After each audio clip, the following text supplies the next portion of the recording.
Salam alaikum les jeunes. اليوم نوريلكم l'équation de conservation de la masse ou bien appelée aussi l'équation de continuité. نشوفوا l'écriture تاعها et quand est-ce qu'on va l'appliquer dans sa forme intégrale, comment on va la simplifier et quand est-ce qu'on va l'appliquer sous sa forme algébrique finale, اللي هي le débit qu'on va voir maintenant. Là, vous voyez bien, c'est une équation intégrale. Vous avez une intégrale sur le volume. Rho, partiel dérivatif, partiel t. Rho, le volume, l'élément de volume. Et l'intégrale sur une surface. Maintenant, c'est contrôle surface. De rho v dA. C'est une équation à la mécanique des fluides. Comment on va la simplifier? C'est simple. On va commencer par la première hypothèse, il y a un écoulement permanent. Un écoulement permanent, c'est-à-dire que le terme il va disparaître. Il n'y a pas la dérivée partielle par rapport au temps. Ensuite, si l'écoulement si le fluide il est incompressible ou bien l'écoulement il est incompressible, le rho il est constant. Donc il va sortir de l'intégrale. Il va être aussi simplifié par le zéro.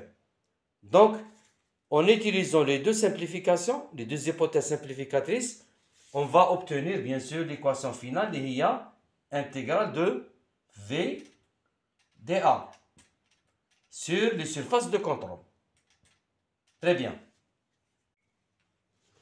هذه l'équation اللي تشوف فيها l'équation intégrale sous sa forme la plus simple qui l'appliquera pour des cas simples. On va obtenir l'équation, l'équation de débit, c'est-à-dire Vs ou la Va égale constante. C'est-à-dire le débit volumique il est constant. Tous les débits rentrants, volumiques bien sûr, tous les débits rentrants égale tous les débits sortants. On a un exemple, مثلا هنا un débit Q1, هنا un débit Q2 وهنا un débit Q3. هنا c'est clair que Q1 égale Q2 plus Q3. هذا هو الكالكول. Le débit volumique bien sûr c'est V fois la section de passage. وش هو الفرق ما بين هذه l'équation وهذه l'équation؟ C'est la même chose. وشنو هذه elle est écrite sous forme intégrale وهذه كي نسامبليفيوها كاع vers la fin elle va nous donner une équation كيما هذه comme ça algébrique. On peut appliquer directement l'équation de continuité sous sa forme finale هذه, celle-là, celle-ci, si on connaît les entrées et les sorties. C'est-à-dire si vous connaissez les entrées, toutes les entrées et toutes les sorties, en plus vous avez un écoulement uniforme là, on applique directement la somme des débits. Mais si vous avez un profil de vitesse quelque part, ou bien on ne connaît pas, par exemple, imagine dans la section de passage 2, on ne connaît pas la direction de la vitesse, est-ce qu'elle est rentrante ou bien sortante, là on est obligé d'utiliser la forme intégrale. C'est clair, je vais donner un exemple.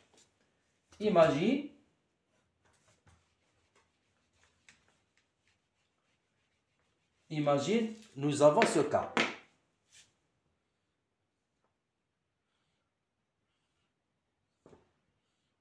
Là, à l'entrée, là nous avons écoulement uniforme en 2 et nous avons l'écoulement en 3, il est uniforme. Mais en 1, nous avons par exemple un profil. Là, on ne peut pas appliquer l'équation du débit. Là, on doit appliquer l'équation intégrale. C'est-à-dire, lorsque vous allez écrire cette équation, vous allez développer cette équation sur les 3 surfaces. Qu'est-ce qu'on obtient? On obtient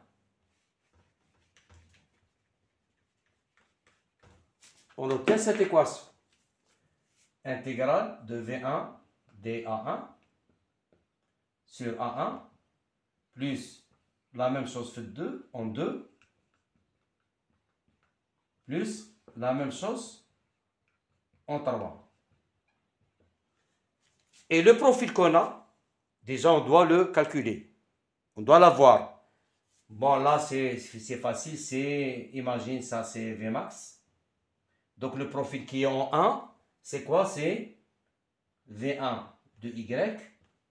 C'est directement, c'est Vmax sur H fois Y. H, c'est cette hauteur. Voilà le profil. Qu'est-ce que je vais faire maintenant? Malgré que je connais toutes les entrées et toutes les sorties. Mais le fait d'avoir un profil quelque part, je dois l'intégrer, c'est-à-dire je dois inclure ce profil directement dans l'endroit convenable, ici. Et je vais faire l'intégrale. Ça, c'est la première étape. Deuxième étape, ou bien deuxième cas, si on a toutes les vitesses uniformes, mais on ne connaît pas une des sorties, une des sections de passage. Par exemple, là, il est rentrant, mais là, on ne connaît pas.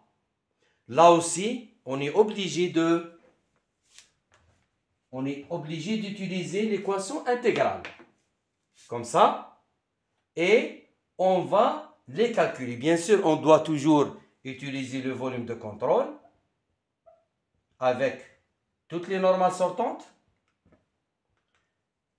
On calcule toutes les intégrales et on va chercher le sens de l'écoulement en 2. On va laisser ça tel qu'elle est. Je vais calculer en 1 l'intégrale. Je vais calculer aussi l'intégrale en 3.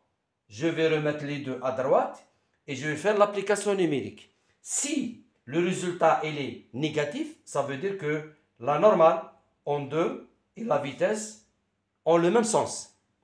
Mais si le résultat est négatif, ça veut dire que la vitesse elle est opposée à la direction de la normale. Là, il est rentrant. Donc, je répète. Donc, si vous connaissez, si vous avez un profil quelque part, ou bien vous ne savez pas dans certaines sections de passage la direction de votre écoulement, vous devez utiliser l'équation intégrale. Sinon, vous appliquez directement somme des débits rentrants égale somme des débits sortants.